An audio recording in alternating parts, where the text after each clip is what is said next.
嗨，大家好，我是喵叨先生。如果我们平时的鞋带太短了呢，还是用以往的系法呢系出来，可能呢也不是太好看。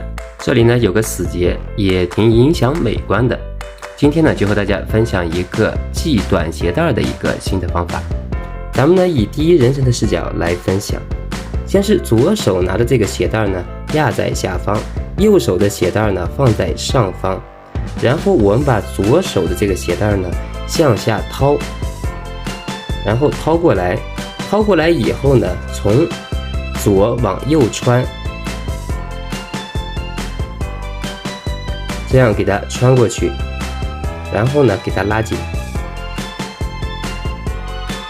然后剩下的这只鞋带呢也是一样的，我们呢从上往下穿，然后呢应该是从右再从这个结里给它穿过来，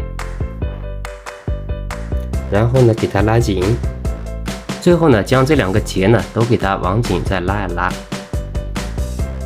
咱们用这种方法系的鞋带呢，它是可以调节的，松紧呢我们可以自己来掌握。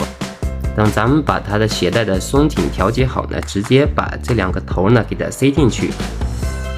这样系的鞋带呢，既美观，而且呢还可以调节，非常的实用。